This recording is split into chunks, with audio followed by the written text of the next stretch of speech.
Santa Rosa de Lima. Primera parte. Infancia y juventud. Nací en Lima, la ciudad de los reyes, un día que jamás olvidaré, aunque el mundo ya lo tiene escrito, 30 de abril del año del Señor de 1586. Era tiempo de virreyes, de templos recién levantados y de un pueblo que crecía entre el esplendor y la pobreza. Yo, sin embargo, llegué como una semilla pequeña y frágil en medio de aquella tierra agitada. Mis padres me llamaron Isabel Flores de Oliva. Un nombre sencillo, que me abrazaba como una promesa, aunque el Señor, más adelante, me daría otro que marcaría mi destino. Desde mis primeros años, la vida me pareció un misterio sagrado. Recuerdo cómo, de niña, me quedaba en silencio mirando el cielo de Lima, un cielo que en verano parecía un lienzo infinito pintado por manos divinas. Mi madre me decía que era callada, que mientras los demás niños corrían tras las mariposas o jugaban en las calles de tierra, yo me quedaba contemplando una flor, una hormiga o una piedra como si en ella se encontrara algo que los demás no veían. Y era verdad, yo veía en cada cosa un reflejo del Creador. Mi familia me amaba, aunque no éramos ricos. Había días en que la mesa estaba llena y otros en los que solo había pan duro y agua. Pero en mi corazón no cabía la tristeza. Me parecía que el hambre misma era una manera de recordar que dependíamos de Dios. Mi madre, con paciencia, me enseñaba a coser, a bordar y a ayudar en la cocina, mientras mi padre, trabajador incansable, me recordaba que el esfuerzo era parte de nuestra dignidad. Sin embargo, hubo algo en mí que desde muy pronto despertó la atención de los demás, mi rostro. No lo digo por vanidad, pues más bien fue para mí una cruz. Todos decían que yo era hermosa, que mi piel era suave y clara, que mis ojos brillaban como estrellas y que mis cabellos oscuros caían como un manto. Algunos me llamaban Rosa, porque en mi rostro encontraban la frescura de una flor. Yo, en cambio, solo sentía temor. ¿Cómo podía algo tan pasajero atraer miradas que distraían de lo eterno? Recuerdo con claridad el día en que me miré en el espejo de agua de una jarra y comprendí que la belleza no era un regalo, sino una prueba. En ese instante, decidí que no quería ser admirada por los hombres, sino solo por mi Señor. Fue entonces cuando, con manos temblorosas y corazón ardiente, tomé unas tijeras y corté mi cabello. Y más adelante, para vencer la vanidad que me acosaba, llegué incluso a frotar mi rostro con pimienta, para que se apagara el fulgor que todos alababan. Quería ser invisible al mundo, y luminosa solo a los ojos de Dios. Esa decisión, tan dura para una niña, fue incomprendida. Mi madre lloró al verme desfigurada y mi padre no supo qué decir. Muchos se burlaron de mí, otros me llamaron exagerada. Pero yo sabía que debía escoger, o la admiración de los hombres o la entrega total al Creador. Y mi alma ya había decidido. La Virgen María fue desde entonces mi refugio. En ella veía la ternura y la fortaleza que yo deseaba imitar. Pasaba horas rezándole, hablándole como a una madre cercana. Le contaba mis temores, mis dudas y mis sueños. Yo deseaba ser como ella, pura, humilde, entregada sin reservas. En sus brazos espirituales encontraba la paz que a veces mi propia familia no podía darme. Una tarde, durante mi confirmación, el sacerdote pronunció mi nuevo nombre, Rosa. Y aunque yo había tratado de huir de aquel apelativo, lo acepté como una señal del cielo. No era ya una burla ni una comparación frágil, sino una vocación. Debía florecer para Dios, aun en medio de espinas. Mis días de infancia fueron sencillos, pero intensos. Ayudaba en casa, cosía y bordaba para aportar a la familia, cultivaba flores en el jardín y las ofrecía a la Virgen. Sin embargo, dentro de mí ardía un fuego que no podían apagar ni las labores ni las burlas. A veces, mientras los demás dormían, yo me quedaba despierta rezando en secreto, sintiendo en mi pecho un amor tan grande que me parecía que el corazón iba a estallar. Recuerdo que, en medio de las noches silenciosas de Lima, escuchaba el lejano sonido de campanas de conventos y monasterios. Cada repique me llamaba como una voz divina que me decía, Rosa, este es tu camino. Yo, temblorosa y emocionada, respondía en mi interior: aquí estoy, Señor, haz de mí lo que quieras. Y aunque era apenas una niña, comprendía ya que mi destino no sería como el de las demás. No soñaba con vestidos ni con bodas, no suspiraba por miradas ni por riquezas. Todo en mí se inclinaba hacia lo eterno. Mi alma sentía que había nacido para un amor distinto, un amor absoluto, radical, que no se negocia con el mundo.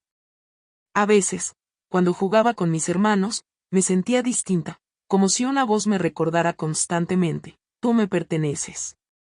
Esa certeza era a la vez dulce y pesada. Dulce porque me llenaba de gozo, pesada porque sabía que me traería incomprensiones y soledad. Pero yo aceptaba ambas, porque el amor verdadero nunca se mide en comodidad.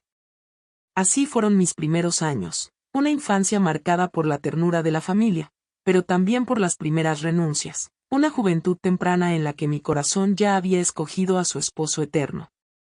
Nadie entendía cómo una niña podía llorar frente a un crucifijo o permanecer horas de rodillas en silencio. Yo tampoco lo entendía del todo, pero lo sentía. Dios me había mirado, y esa mirada había cambiado para siempre el rumbo de mi vida. Y así, mientras las calles de Lima seguían su bullicio, mientras los comerciantes llenaban las plazas y los pregoneros anunciaban sus ventas, en lo secreto de mi alma nacía un amor que no tenía vuelta atrás. Yo era apenas Isabel, llamada Rosa, pero ya sabía que el mundo no sería mi morada, sino solo el puente hacia el cielo. Segunda parte. Vocación y austeridades. Mi niñez fue el inicio de un fuego que, al crecer, se convirtió en un incendio imparable dentro de mí. Ese fuego era el amor de Dios, y cuanto más trataba de ocultarlo, más fuerte ardía. Ya no era suficiente rezar en silencio ni contemplar flores en el jardín. Mi alma me pedía más, me pedía entregarme sin reservas. Al llegar a la juventud, mientras muchas muchachas de Lima soñaban con vestidos bordados y con un matrimonio ventajoso, yo solo pensaba en cómo unirme a Cristo con mayor pureza. Los pretendientes no faltaban, y con ellos las palabras halagadoras, las miradas insistentes y las sonrisas cargadas de intención. Pero cada vez que alguien me hablaba de amor humano, mi corazón se estremecía, no de alegría, sino de rechazo. Yo ya había elegido, y no había espacio en mí para nadie que no fuera mi Señor. Fue entonces cuando comencé a comprender lo que significaba la vocación. No era una idea romántica ni un capricho de juventud, era un llamado que atravesaba mi alma como espada ardiente. Inspirada por las historias de Santa Catalina de Siena, encontré un espejo en el que mirar mi anhelo. Catalina había ofrecido su vida al Señor en radical entrega, y yo sentía que debía caminar por esa misma senda, aunque las espinas desgarraran mis pies. En casa, la oposición fue grande. Mi madre soñaba con verme casada y con nietos en sus brazos. Mi padre, aunque callado, deseaba que yo aportara estabilidad a la familia con un matrimonio. Mis hermanos me miraban con burla cuando me veían retirarme a orar o rechazar un plato de comida en nombre de la penitencia. Exageras, me decían. Pero yo sabía que lo que el mundo llama exceso, para Dios puede ser apenas un pequeño gesto de amor. No ingresé a un convento, aunque mi alma lo deseaba, porque el Señor me mostró otro camino, el de vivir mi consagración en medio del mundo, pero apartada de él. Así fue como decidí transformar una pequeña cabaña de nuestro jardín en mi celda. Ese espacio, que para cualquiera era insignificante, para mí se convirtió en un templo. Allí, entre paredes humildes y techo sencillo, me encontraba a solas con mi amado. En esa celda comenzaron las pruebas más duras y las renuncias más radicales. Mi cuerpo, rebelde y frágil, debía aprender a someterse al espíritu. No quería que la comodidad lo hiciera débil ni que los placeres lo distrajeran. Por eso adopté penitencias que muchos no entendían. Me fabriqué una corona de espinas y la llevé sobre mi cabeza como signo de unión con Cristo sufriente. Dormía sobre tablas duras, a veces con vidrios debajo, para que cada descanso fuera un sacrificio ofrecido. Ayunaba con rigor, alimentándome solo de pan y agua, y en ocasiones hasta eso me parecía demasiado. Sé que para algunos parecerá locura, pero yo sentía que cuanto más mortificaba mi cuerpo, más libre se hacía mi espíritu. El dolor físico se transformaba en un canto silencioso que solo Dios escuchaba. Cada espina, cada ayuno, cada noche sin dormir, eran mis palabras de amor al Creador. No niego que hubo momentos en que mi carne gritaba, en que mi estómago vacío rugía con furia, en que mis huesos clamaban por descanso. Pero entonces levantaba la mirada al crucifijo, y veía a Cristo con la frente sangrante, con el cuerpo llagado, con los labios resecos, y todo reclamo en mí se callaba. Si tú sufriste por mí, Señor, ¿cómo no voy yo a sufrir por ti? Mi madre, preocupada, intentaba detenerme. Hija, eso no es necesario, me decía con lágrimas. Dios no quiere que te destruyas. Y aunque sus palabras me herían, dentro de mí resonaba otra voz más fuerte, la del mismo Dios, que me susurraba, Rosa, no temas, cada herida que aceptas me acerca más a ti. Fue en aquellos años cuando entré en la Tercera Orden de Santo Domingo, como terciaria. No vivía en un convento, pero vestía el hábito y seguía la regla de oración y penitencia. Para muchos, era extraño ver a una joven de Lima vestida de manera tan austera, con un rostro sereno y decidido. Algunos me llamaban fanática, otros santa. Yo solo quería ser esclava del amor divino. En medio de mis penitencias, descubrí algo más grande aún, la oración profunda. Pasaba horas arrodillada, a veces toda una noche, dialogando con Dios como quien habla con un amigo íntimo. Había momentos en que el silencio se llenaba de su presencia, y mi corazón latía con una dulzura indescriptible. Yo no veía ya las paredes de mi celda, ni el suelo frío, ni la dureza del ayuno, lo único que existía era ese encuentro secreto con el amado de mi alma. Pero esa vida de entrega no estuvo libre de pruebas interiores. Muchas veces, la duda me atacaba, ¿será verdad que Dios me escucha? ¿Será que todo esto es un engaño de mi mente? En esas noches oscuras, cuando mi alma se sentía sola, caía de rodillas y lloraba amargamente. Entonces, en el silencio, una brisa suave acariciaba mi rostro, y comprendía que el Señor no me había abandonado. Era como si me dijera, no caminas sola, Rosa, yo estoy contigo incluso en la oscuridad. Cada día mi vocación se hacía más fuerte. Cada penitencia me unía más al crucificado. Mi juventud transcurría sin fiestas ni galas, sin cortejos ni bailes. Mi única fiesta era la oración, mi única gala, el hábito sencillo, y mi único cortejo, el amor eterno de Cristo. Algunos se compadecían de mí, otros me criticaban, otros me admiraban. Yo, en lo profundo, solo sentía una certeza, había encontrado el tesoro escondido del que hablaba el Evangelio, y estaba dispuesta a venderlo todo, a perderlo todo, con tal de no perder a mi Señor. Así pasaron mis años de juventud, en aquel rincón escondido de Lima, entre flores que cultivaba y espinas que abrazaba. Y aunque mi cuerpo se debilitaba, mi espíritu se fortalecía. Yo sabía que Dios me pedía aún más, no bastaba con sufrir por amor a Él, debía también amar a los demás con el mismo ardor. Ese llamado pronto tocaría a mi puerta, y mi vida dejaría de ser solo sacrificio para convertirse también en servicio. Tercera parte. Servicio a los pobres y milagros. El amor que sentía por mi Señor no podía permanecer encerrado en mi celda. Aunque mi corazón anhelaba el silencio y la oración, Él mismo me empujaba hacia afuera, hacia los más pequeños, hacia aquellos en quienes escondía como en un disfraz. Comprendí que no bastaba con amarle en lo secreto, debía también amarle en los pobres, en los enfermos, en los olvidados. En Lima había mucha necesidad. Las calles de mi ciudad estaban llenas de mendigos, de esclavos que sufrían en silencio, de ancianos abandonados y de enfermos que nadie quería tocar. Muchos pasaban delante de ellos desviando la mirada, como si fueran invisibles. Yo no podía. Cada vez que veía un rostro cansado, unos ojos apagados o unas manos temblorosas, sentía que Cristo mismo me miraba desde allí. Mi casa, aunque humilde, se convirtió poco a poco en un refugio. Abrí mis puertas para que los necesitados entraran. Allí cuidaba heridas, limpiaba llagas y preparaba caldos sencillos. Algunos me preguntaban, ¿cómo soportas el olor, la miseria, la enfermedad? Yo les respondía con sinceridad, ¿cómo no soportarlo, si es el perfume del mismo Cristo crucificado? No tenía riquezas para dar, pero mis manos sabían trabajar. Con aguja e hilo hacía bordados, y con ellos ganaba algunas monedas. Cultivaba flores en el jardín, y con ellas no solo adornaba altares, sino que también las vendía en el mercado. Preparaba dulces con paciencia, y lo poco que obtenía lo compartía con los pobres. Mi vida entera se convirtió en un intercambio, recibía de Dios su amor y lo repartía a los demás en gestos pequeños. Algunos me llamaban loca. ¿Por qué gastas tus fuerzas en esos miserables? Y me decían, nadie te lo agradecerá. Pero yo no buscaba agradecimientos.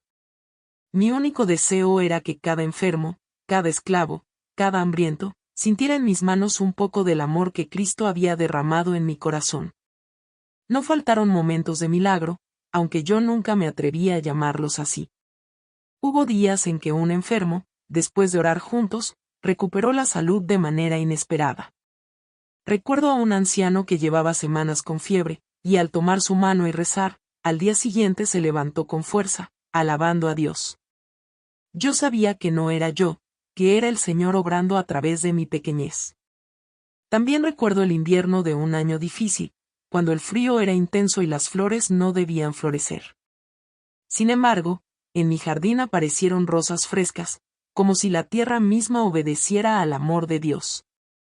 Las tomé y las ofrecí al altar, y su fragancia llenó la casa como un signo de que el cielo sonreía. Los animales también parecían entender esa presencia divina. Pajarillos se posaban cerca de mi celda sin temor, como si quisieran acompañar mis rezos. Más de una vez los vecinos me preguntaron cómo lograba que no huyeran. Yo sonreía, porque sabía que el amor, cuando es verdadero, derriba todas las barreras, incluso las del miedo. Pero más que los milagros visibles, lo que me llenaba el alma era la transformación de los corazones. Hubo un joven esclavo que llegó a mi casa con odio en la mirada, resentido por los abusos que había sufrido. Lo atendí, lo escuché, curé sus heridas, y poco a poco vi cómo su corazón se ablandaba. Un día, con lágrimas en los ojos, me dijo, Rosa, ahora entiendo que Dios no me olvidó. En ese instante comprendí que ninguna penitencia, ninguna austeridad, valía tanto como ver un alma reconciliarse con su Creador. Mi servicio, sin embargo, no era fácil. Muchas veces llegaba la noche y mi cuerpo estaba exhausto. Había limpiado heridas, cocinado para los pobres, escuchado lamentos, sostenido a moribundos. Pero lejos de sentir cansancio en el alma, me sentía más viva que nunca. Era como si el Señor multiplicara mis fuerzas. Y aunque a veces caía rendida en oración, mi sueño era dulce, porque sabía que había amado de verdad. El pueblo comenzó a mirarme con otros ojos. Algunos me buscaban no solo por ayuda material, sino por consuelo. Venían a contarme sus penas, sus pecados, sus dudas. Yo no era más que una mujer sencilla, pero el Señor ponía en mis labios palabras que no eran mías. Veía cómo sus rostros se iluminaban, cómo sus cargas se aligeraban, y yo misma me sorprendía. Señor, le decía en mi interior, ¿cómo puedes obrar a través de una criatura tan pequeña? Y escuchaba en mi corazón, porque en tu pequeñez me glorifico. No niego que hubo quienes me criticaron. Algunos me acusaban de hipócrita, otros de querer llamar la atención. Había quienes se burlaban diciendo que yo me creía santa. Yo lloraba en silencio, pero ofrecía esas lágrimas al Señor. Si Él había sido incomprendido y despreciado, ¿cómo yo iba a pretender otra suerte? El servicio a los pobres se convirtió en mi verdadera alegría. Mientras el mundo buscaba placeres y riquezas, yo encontraba tesoros en una llaga curada, en una sonrisa recuperada, en un pan compartido. Descubrí que el amor no se mide por lo que uno recibe, sino por lo que uno entrega sin esperar nada a cambio. Y aunque mi vida seguía marcada por la austeridad, esas obras de caridad eran para mí el equilibrio perfecto: penitencia en la celda, servicio en las calles, oración en lo secreto y acción en lo visible. Mi existencia entera se volvió un puente entre Dios y los hombres, un pequeño canal por el que su amor podía fluir. Así, sin buscarlo, mi nombre comenzó a correr por Lima. La gente me llamaba santa incluso en vida, y eso me causaba más temor que alegría. Yo sabía que no era nada, que solo era un instrumento frágil en manos del Señor. Cada vez que alguien me elogiaba, corría a arrodillarme y a decirle a Dios: todo es tuyo, nada es mío. No permitas que me robe tu gloria. Y mientras más servía, más entendía que mi vida no me pertenecía. Había nacido para darme entera, hasta el último aliento, hasta la última gota de sangre. Esa certeza, aunque me llenaba de paz, también me preparaba para las pruebas más duras que aún me esperaban. Porque el amor verdadero siempre es probado, y el Señor tenía preparado para mí un camino de incomprensiones, enfermedades y éxtasis que pondrían a prueba la fortaleza de mi alma. Cuarta parte. Dificultades y éxtasis místicos. El amor a Dios me sostenía, pero ese amor no me libró de las pruebas. Más bien, parecía atraerlas con más fuerza. Cada día que entregaba mi vida al Señor, el mundo me ponía delante una nueva cruz. Y aunque mi espíritu ardía de deseo por permanecer fiel, mi cuerpo y mi corazón eran puestos a prueba en formas que muchas veces me parecieron insoportables. Desde joven comencé a sufrir enfermedades repentinas. Dolores que atravesaban mis huesos, fiebres que me dejaban sin fuerzas, noches enteras de agonía en las que apenas podía respirar. Mi familia, preocupada, buscaba médicos y remedios, pero yo veía en cada enfermedad un llamado de Dios a unirme más profundamente a su pasión. Señor, decía entre susurros, con el cuerpo ardiendo, si este dolor sirve para salvar un alma, que se haga en mí tu voluntad. A veces, sin embargo, la incomprensión dolía más que la enfermedad. Mi madre, aunque piadosa, nunca aceptó del todo mis penitencias. Lloraba al verme débil y me decía: hija, tu cuerpo no resistirá, acabarás muriendo antes de tiempo. Mi padre callaba, pero su silencio llevaba el peso de la desaprobación. Algunos de mis hermanos se burlaban, diciendo que yo quería hacerme la santa. En el pueblo, mientras algunos me respetaban, otros me criticaban con dureza. La burla era un aguijón constante. Había quienes se reían de mis ayunos, de mis hábitos, de mis largas horas de oración. Me señalaban en la calle y decían: ahí va la fanática, la que se cree más que los demás.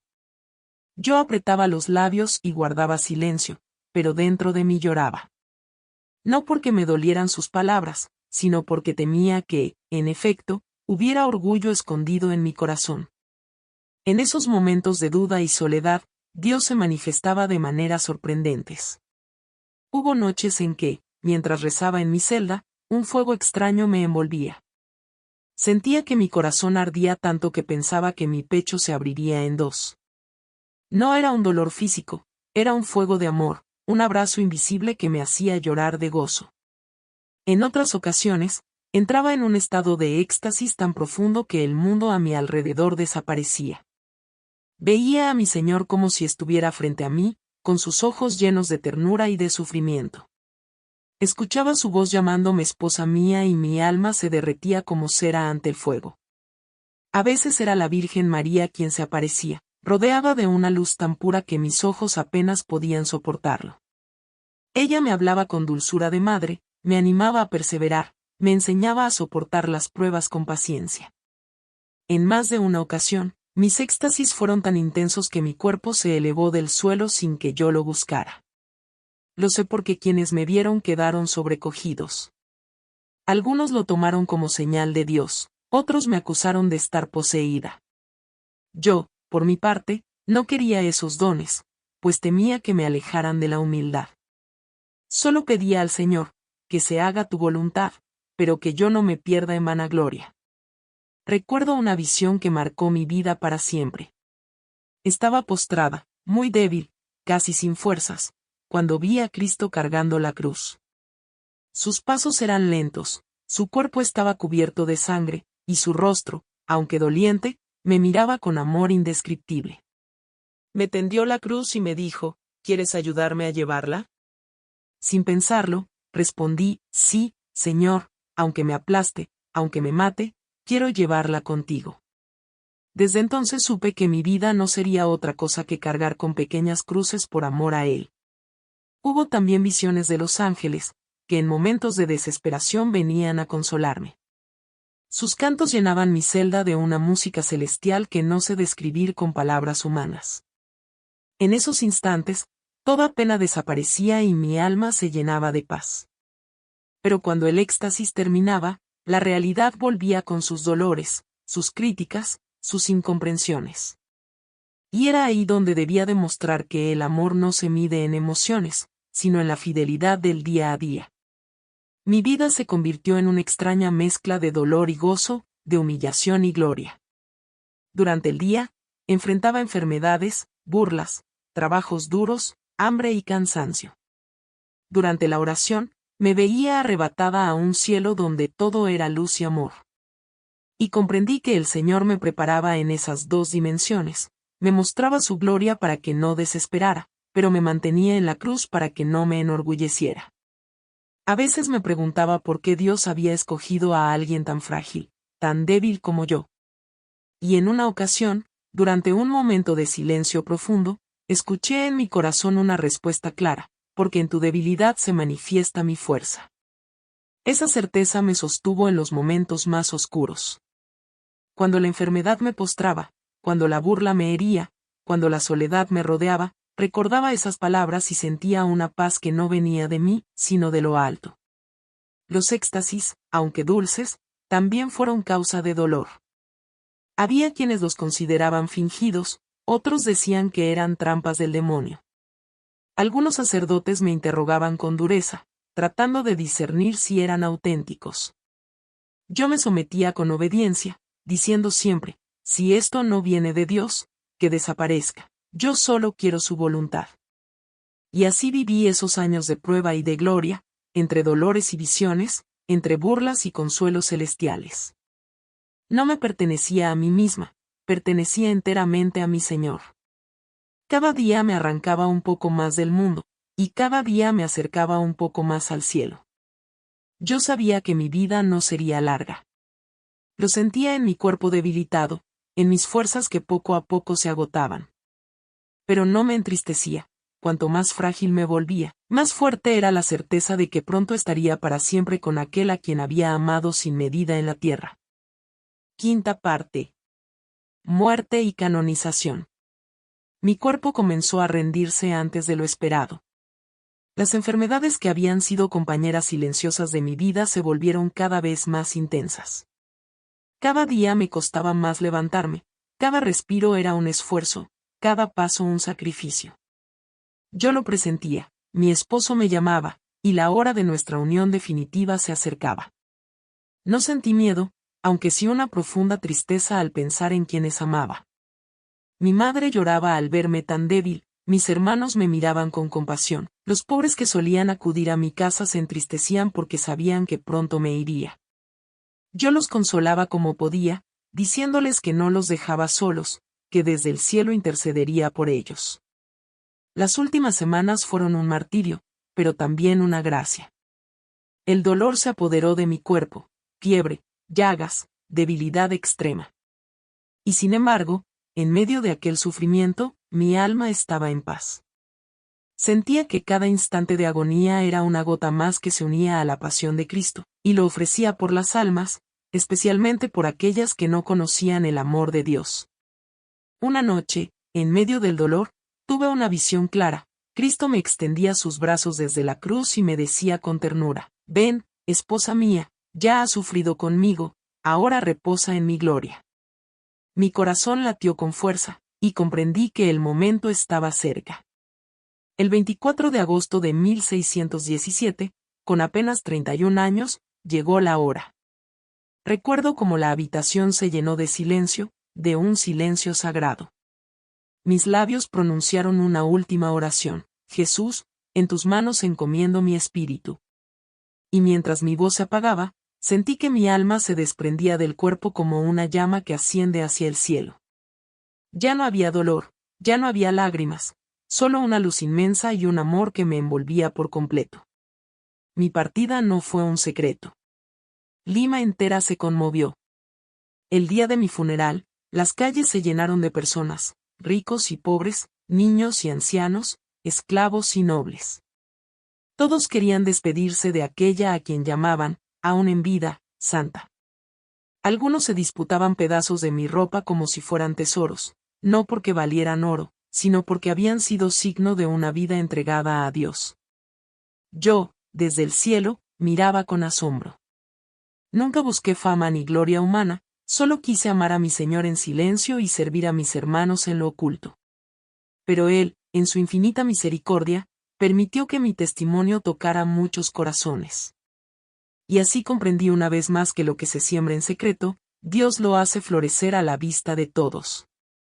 No pasó mucho tiempo antes de que comenzara el proceso de mi canonización.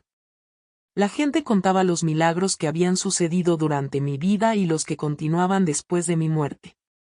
Enfermos sanaban al invocar mi nombre, necesitados encontraban consuelo al encomendarse a mí. No era yo, lo sabía muy bien, era Cristo glorificándose en la pequeñez de una simple mujer limeña. Finalmente, en 1671, el Papa Clemente X me declaró santa. Yo, Isabel Flores de Oliva, conocida como Santa Rosa de Lima, fui proclamada la primera santa de América. En ese instante, las campanas no solo sonaron en Lima, sino en toda la cristiandad. Y yo, desde el cielo, me postré a los pies de mi Señor y le dije, toda la gloria es tuya, Jesús. Nada de esto me pertenece, todo es obra de tu amor. Mi nombre se extendió más allá de las fronteras, más allá del mar. Muchos comenzaron a invocarme como patrona de América, de las Indias, de Filipinas. Pero lo que más me conmueve no es el título, sino cada alma sencilla que reza con fe, cada pobre que encuentra consuelo, cada joven que se inspira en mi vida para entregarse al Señor. Y así, lo que comenzó en la humildad de una niña que cortó su cabello y escondió su rostro, terminó en un legado que no muere. Porque no es mi nombre lo que perdura, sino el amor de Dios que obró en mí. Hoy, desde la eternidad, miro a mis hermanos en la tierra y les repito con el mismo ardor con que viví, el amor verdadero no se encuentra en la vanidad ni en las riquezas, sino en dar la vida por los demás, en abrazar la cruz, en servir con humildad y en confiar sin reservas en el Señor. Yo, Rosa de Lima, soy testigo de que la fragilidad humana no es obstáculo para la gracia. Que una muchacha sencilla de Lima, sin más riquezas que una aguja, unas flores y una fe ardiente, pudo convertirse en instrumento del cielo. Y si Dios pudo hacerlo conmigo, también puede hacerlo con cualquiera que se entregue a Él con corazón sincero. Mi historia no es mía, es de aquel que me miró con amor y me llamó a ser suya para siempre. Y desde este lugar donde ya no hay llanto ni dolor, solo puedo decir, valió la pena cada lágrima, cada renuncia, cada espina, porque todo me condujo a la gloria eterna de vivir unida a mi amado. El legado de Santa Rosa de Lima. Hoy, desde el lugar donde la eternidad me envuelve, miro hacia la tierra que tanto amé, y contemplo el fruto de cada lágrima y de cada espina que abracé por amor a mi Señor. Yo, Rosa de Lima, no busqué jamás dejar un nombre grabado en mármol ni una memoria que resonara en los siglos. Solo quise ocultarme en el silencio, vivir en lo secreto, amar en lo pequeño. Y sin embargo, el Señor quiso que mi vida se convirtiera en un faro.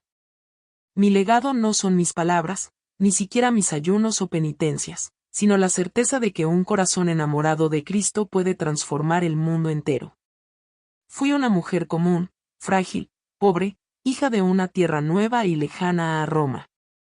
Y aún así, Dios me escogió para mostrar al mundo que la santidad no conoce fronteras, que también en América florece la gracia. Mi vida es testimonio de que el dolor no es un enemigo, sino un camino. Las llagas que marcaron mi cuerpo no fueron cadenas, sino alas que me elevaron hacia el cielo. Quise que cada sufrimiento fuera semilla de esperanza para los pobres, bálsamo para los enfermos, consuelo para quienes creían estar olvidados. Ese es mi legado, convertir el dolor en amor, y la soledad en comunión con Dios. También quise mostrar que la oración es fuerza invencible. Muchos creen que las grandes obras se logran con poder o riquezas, pero yo aprendí que una rodilla doblada en silencio, un corazón que clama en lo oculto, puede mover montañas. Si hoy mi nombre se recuerda, no es por la multitud que me acompañó en mi funeral, sino porque aprendí a estar sola con Cristo, y en esa soledad descubrí la verdadera fecundidad. A los jóvenes de hoy quiero decirles, no teman ser distintos, no teman al sacrificio, no teman amar a Dios más que a todo lo demás.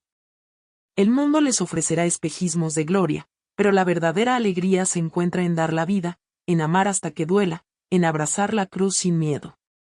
A las madres, a los trabajadores, a los pobres y a los enfermos, les repito, su vida, por humilde que parezca, tiene un valor eterno. Ningún sacrificio es en vano cuando se ofrece con amor. Y a todos, sin importar su tierra o condición, les aseguro, Dios sigue buscando almas que, como yo, se dejen transformar por su gracia. Mi historia no terminó con mi muerte, porque cada persona que ora, que sirve, que se entrega, continúa mi misión en el mundo. Mi legado es simple y eterno, amar sin medida, sufrir sin miedo, orar sin descanso, y confiar siempre en que lo poco, en manos de Dios, se convierte en milagro.